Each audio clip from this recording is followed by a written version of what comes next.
Tuwing nakikita ko siya, parang alam ko laging sinusolve niya ang problema ng mga Manileño. At gusto kong malaman ninyo, ewan ko kung I'm at liberty to say, o pwede kong sabihin, alam ko magbe-birthday na po siya. Sa parating na araw, ang aking idol, ang pinakamamahal natin na mayor ng lungsod ng Maynila, palakpakan nyo, Yorme Isko Moreno! Happy birthday, boss! Advance! At syempre, sa ating mga konsehal na masisipag, Department of Health na OIC natin, Mang Padilla, sa mga doktor ng Manila Health Department, at galing po sa PhilHealth, ma'am, may din pa tayo, sa mga barangay chairman, kagawad, at sa mga batang tundo na naririto ngayon, isa pong magandang hapon sa inyong lahat. Parang kailan lang nung sinimulan po natin na nag-groundbreaking tayo dito at ngayon naririto na. Ako po ay masayang masaya na in behalf of the national government at syempre sa lokal na government ng City of Manila, naririto po lagi ang inyong pamahalaan para tugunan ang pangangailangan ng mga batang tondo. Pero excited po ako na naririto po ang ating mayor na talaga namang nag-i-spearhead o nangunguna sa lahat ng programa ng lungsod ng Maynila. Kaya panatag po tayong lahat, Manila is in good hands sa ating butihing Mayor Isko Moreno. Kaya isa pong malaking karangalan na ipakilala sa inyo ang nag-iisa, ang pinakamagaling na mayor ng lungsod ng Maynila. Palakpakan po natin, wala nang iba kundi si Yorme Isko Moreno Dumagoso.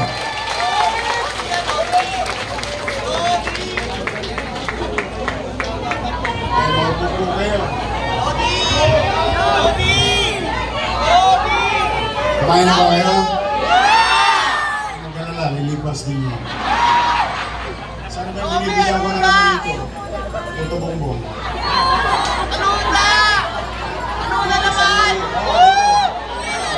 Sabi na kasi building, pero di naman.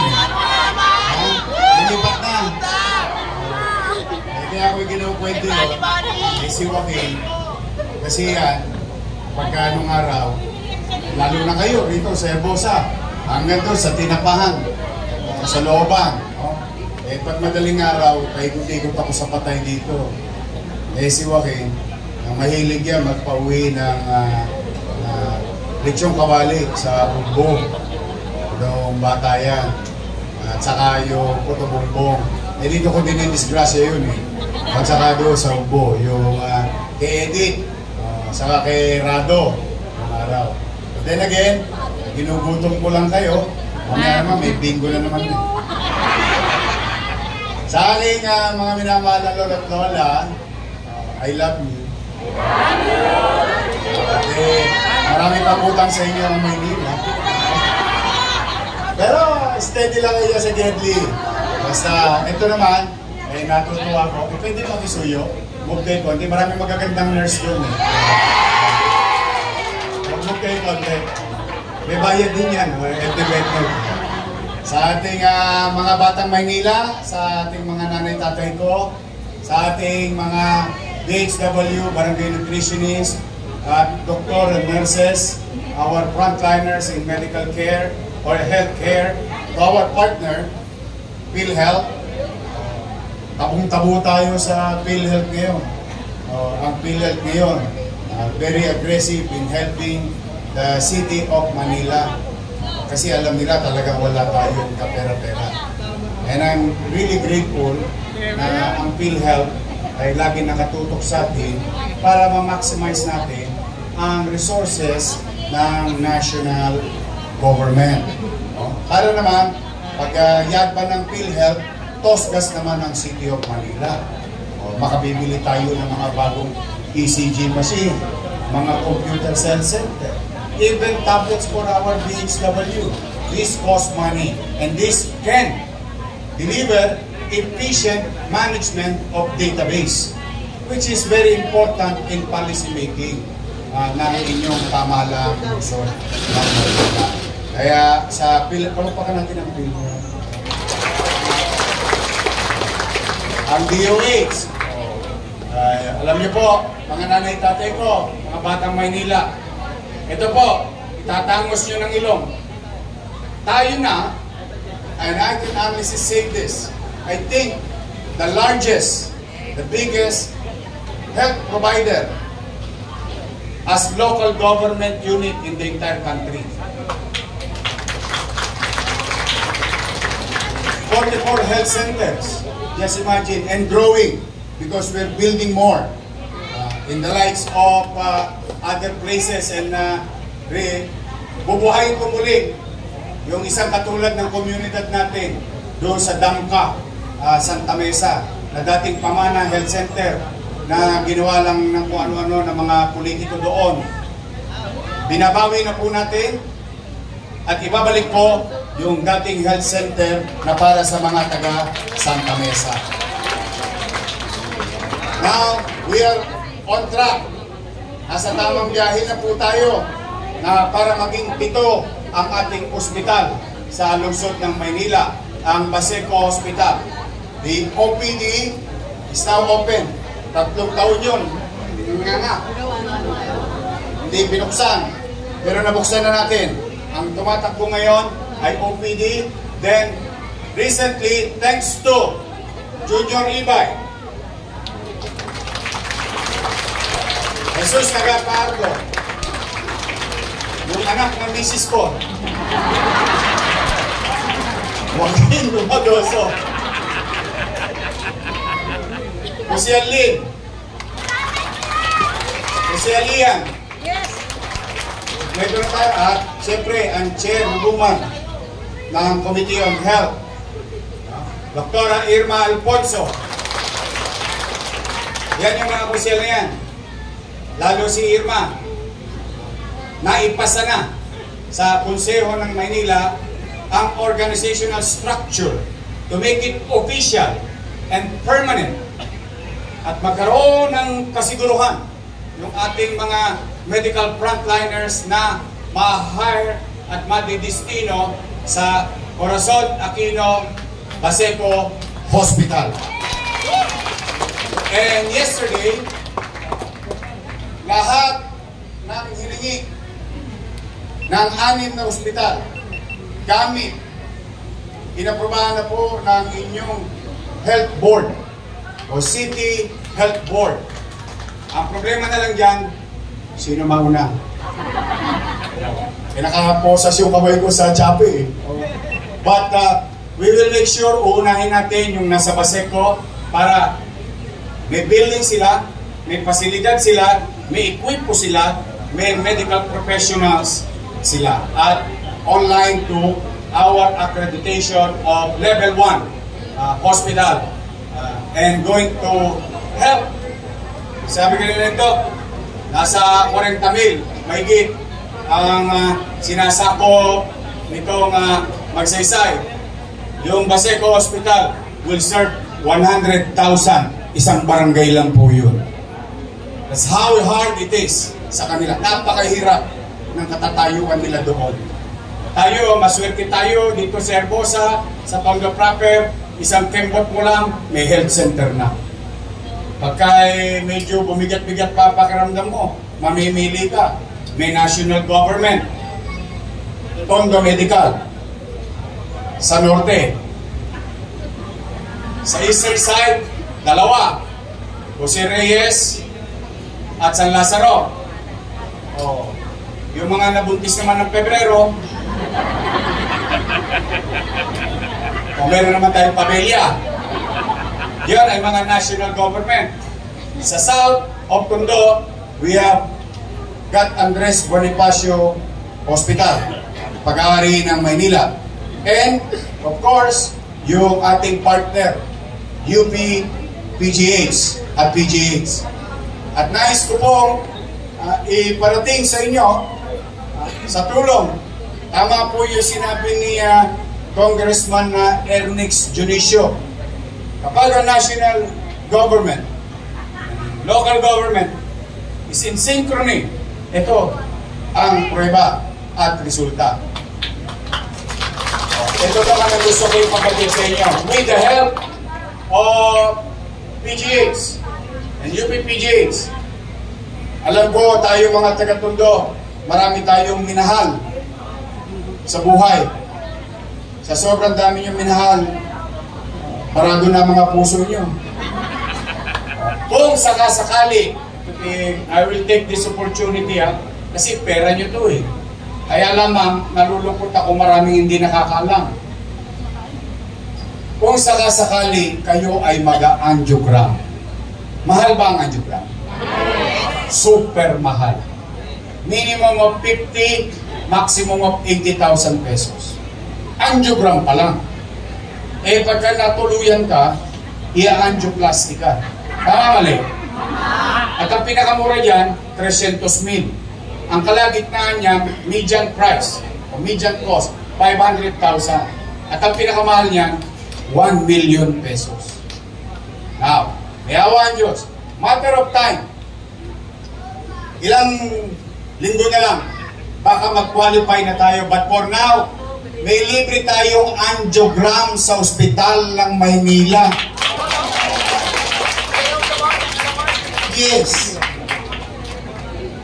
Yung sinasabi nilang mga inutal ko noong panahon ng pandemya, which tinatayuan ko kahit saan tayo magpangita, kahit sa intersection pa ng Velasquez at Herbosa.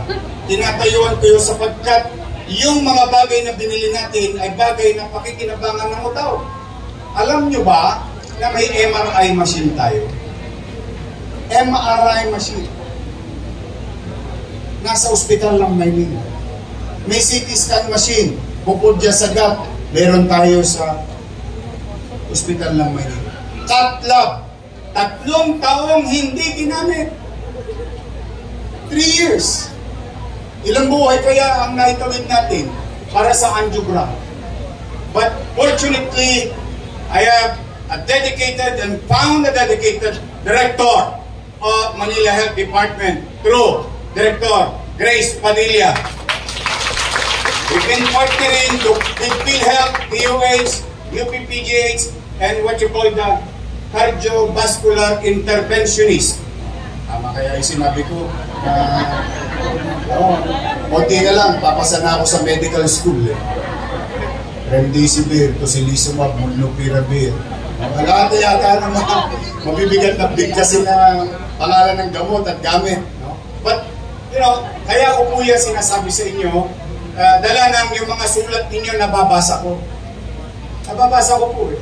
Eh di ba dinideliver minsan sa inyo yung tulong ng lungsod. Kinakatok kayo sa gabi, sa madaling araw, tanghali hapon. At inilusad pa natin yung kaagapay program na kung saan ang gobyerno ang bumababa sa komunidad at kausapin yung utaw at yung anong kailangan ng utaw, masolusyonan agad ng pamahalaan, maibsan agad. So, kaya po mga nanay, tatay ko at lahat ng mga nakikinig sa paligid, MRI machine, CT scan machine, ultrasound 4D, X-ray, mamili ka, movable in the hospital or stationary, cath lab. Tapos wag kayo mag-alala.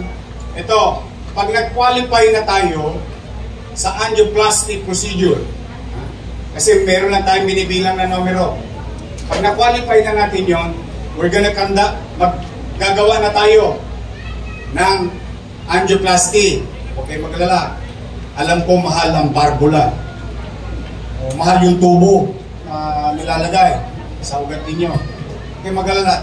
Nagtabi na po ako kahit wala tayong kapera-pera. Kaya tanungin nyo si Irma, tanungin nyo si Director Padilla. Nagtabi na po ako ng 25 million. Nakalutang po yun. Naka-float po yun. But anytime, any John, Doe, and Mary, sino man, mayaman, middle class, mahirap, mga ngailangan ng angioplasty, wala kayong TOSGAS. Zero.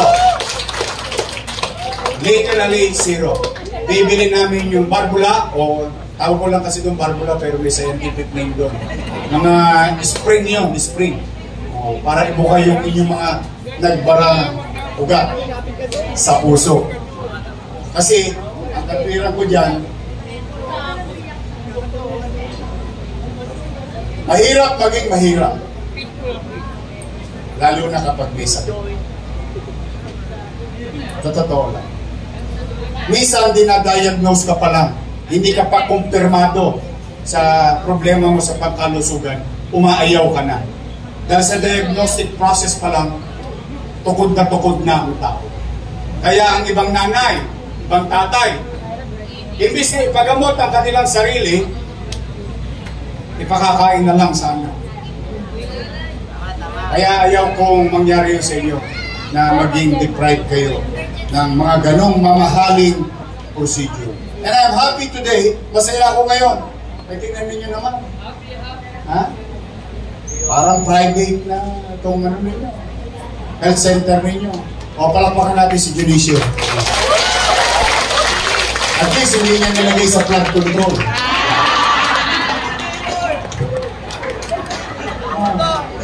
Totoo naman. Maraming pinakita sa akin si Ernix. O lahat inaprobahan ko. Bakit? Kapakinabangan ng tao. Pati yung mga kalabang kong congressman. Totoo. Nagpunta sa akin. Kahit na napagsalitaan nila ako ng hindi maganda ng araw. I don't care. Yung salita nila, puso't damdamin ko lang ang nasugatan. Pero bakit ko'y dadamay ang mamamayan?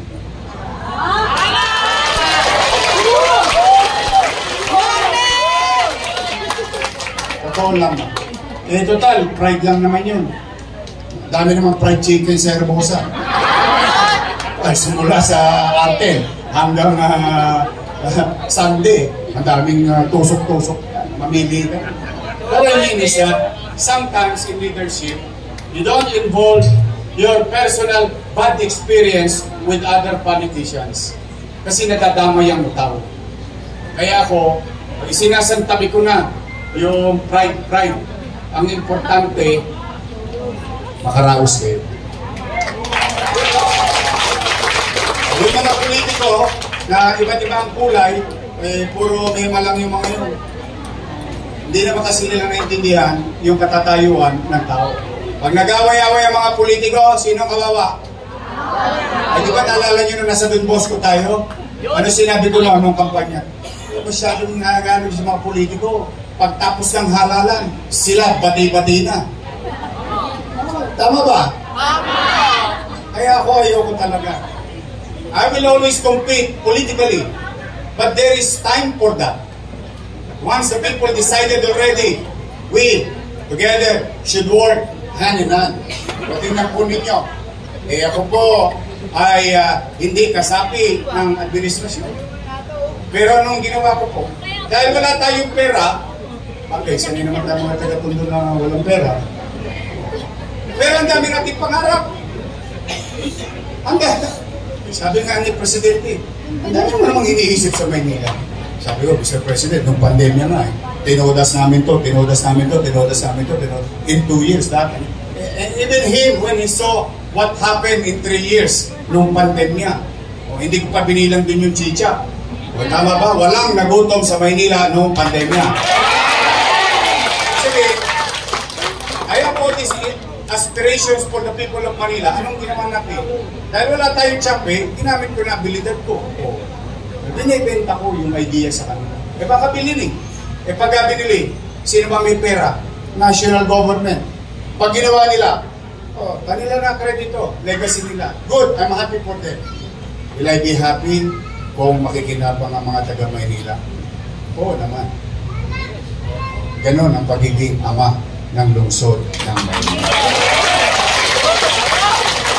Every tayo yung mga chairman yun, pinatawad ko yung mga yan. Kilala ko naman eh. Pero tinuli sila, kahit kayo magtanong sa kanila, wala silang narinig sa akin. Why? We have to move on. Always way forward. Just remember what happened in the past. But we cannot keep on looking back. Pag lagi tayong nakalingon sa likod, madadapa tayo. Abay, bakit? hindi natin nakikita yung ating tinatahak. Tama, mali? Masakit magkabakokang. Una, gasgas lang yan pag napabayaan yan. Pag wala kang pambili ng penicillin ng dekada 80, magiging bakokang yan. Alam mo yung hinakamot-kamot mo ganyan ang kate. Ibig sabihin, the way things should be done, we politicians, we should not involve our personal feelings towards one another. Kasi one thing is common. Hinalal tayo ng taong bayan. At ang utang na loob natin ay sa taong bayan.